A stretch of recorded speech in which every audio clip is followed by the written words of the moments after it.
ప్రియమైన వారులారా, ప్రభువైన యేసుక్రీస్తు నామములో ఈ యొక్క ఉదయకాల సమయాన మీ అందరికీ నా హృదయపూర్వక వందనాలు తెలుపుకుంటున్నాను. ఈరోజంతా కూడా మీరు చేయే అన్ని విషయాల్లో దేవుని హస్తం మీకు తోడయ్యుండి మీకు జయాన్ని కలుగజేయునుగాక. ఎఫెసీ పత్రిక 1వ అధ్యాయము 17వ వచనముల సెలవిస్తుంది, మరియు మీ మనోనేత్రాలు వెలిగించబడినందున, మీ మనోనేత్రములు వెలిగించబడినందున అనేటువంటి మాటను మనం గమనిస్తాం. అంటే ఈ యొక్క మాటకు అర్థం ఏంటి?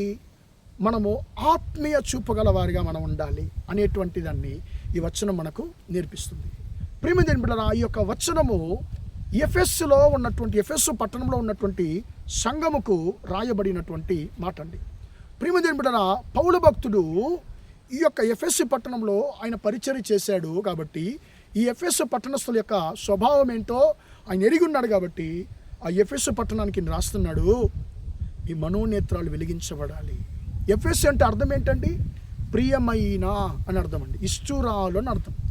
అప్పుడు ప్రియమైన అనేటువంటి పేరు పొందినటువంటి సంగమా, నీ మనోనేత్రాలు వెలిగించబడాలి అని ఆయన అంటున్నాడు.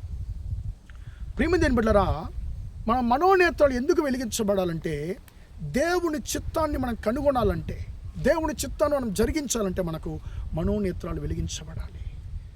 మొదటి సమూయేలు గ్రంథము 16వ అధ్యాయంలో మనం సమూయేలు ప్రవక్తను గురించి మనం గమనిస్తున్నామండి.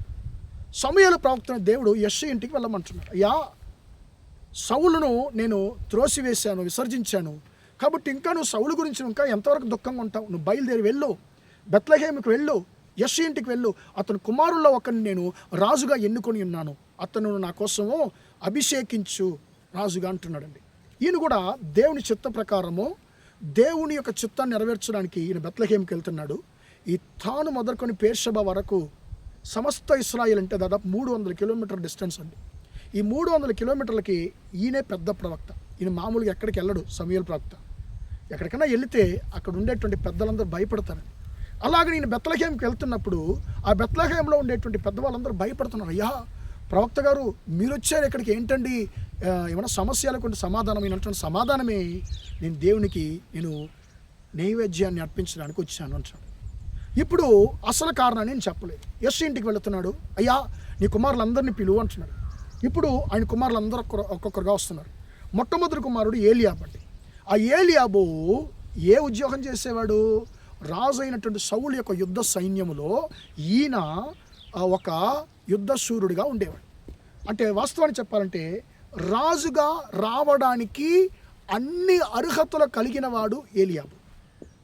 కానీ ఈ యొక్క ఏలియాబును చూసి సమూయేలు ప్రవక్త ఆశ్చర్యపడుతున్నాడు. అరే, రాబోయే రాజు ఇతడే ఏమో అని తన హృదయంలో ఆలోచిస్తున్నప్పుడు దేవుడు అంటున్నాడు, యెహోవా అంటున్నాడు, సమూయేలు, నువ్వు నా చిత్తాన్ని జరిగించడానికి నా ద్వారా పంపబడి ఉన్నావు, కానీ నువ్వేం చేస్తున్నావు? నా చిత్తాన్ని నీ సొంత శరీర సంబంధమైన కళ్ళతో నువ్వు నా చిత్తాన్ని చూడాలని, నా చిత్తాన్ని కనుగొనాలని, నా చిత్తాన్ని జరిగించాలని ఇష్టపడుతున్నావో, ప్రయాసపడుతున్నావు.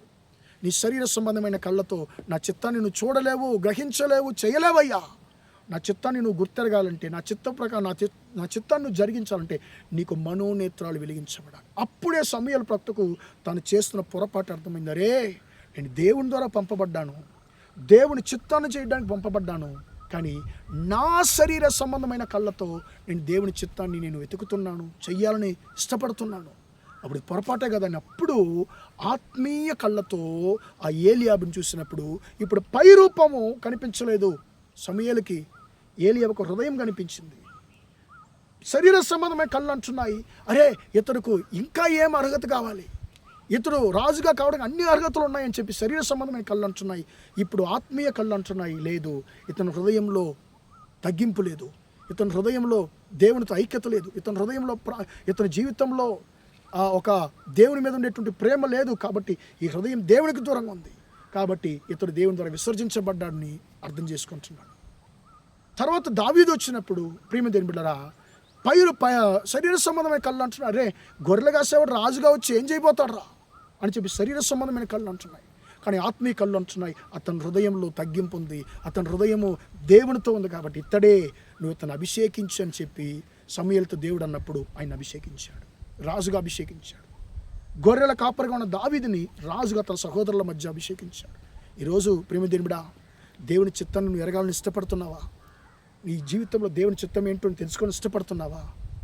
దేవుని దగ్గర అడుగయ్యా, నీ చిత్తాన్ని నేను గుర్తెరగడానికి, నీ చిత్తాన్ని జరిగించడానికి అయ్యా నాకు ఆత్మీయ కళ్ళునివ్వయ్యా అని మనం ప్రార్థన చేద్దాం. ప్రేమగల మా తండ్రి, దయగల దేవ, ఎంతవరకు మాట్లాడిన తండ్రి, నీ బిడ్డలు మీరు దీవించండి, ఆశీర్వదించండి. అయ్యా స్తోత్రం. నీ చిత్తాన్ని గుర్తెరగడానికి, నీ చిత్తాన్ని చేయడానికి అయ్యా మాకు సమయాలు వాళ్ళే తండ్రి, మా మనోనేత్రాలు వెలిగించమని, ఆత్మీయ కళ్ళు దయచేయమని ప్రార్థిస్తున్నాం తండ్రి. మేము మా శరీర సంబంధమైన కళ్ళతో తండ్రి నీ చిత్తాన్ని మేము చూడలేము తండ్రి, గుర్తెరగలేము, జరిగించలేమని మాతో స్పష్టంగా మాట్లాడిన మహాకృపను బట్టి నీకు స్తోత్రం తండ్రి. యొక్క మాటలు వింటున్న మీ బిడ్డలు కూడా కృపను దయచేయండి అయ్యా స్తోత్రం. మీ బిడ్డలో ఆత్మీయ కళ్ళతో ప్రతి ఒక్క దాన్ని చూడడానికి అయ్యా మీరు నేర్పించమని ప్రార్థిస్తాం. ఈరోజంతా కూడా మా సహోదరులు చేసే అన్ని విషయాల్లో మీ హస్తం తోడుండి వారిని ఆశీర్వదించమని యేసయ్య నామంలో ప్రార్థించి అడిగి వేడుకొనుచున్నాను తండ్రి. ఆమేన్, ఆమేన్. ప్రియమైన వాళ్ళారా, దేవుడు మిమ్మల్ని దీవించి ఆశీర్వదించును గాక. Praise the lord.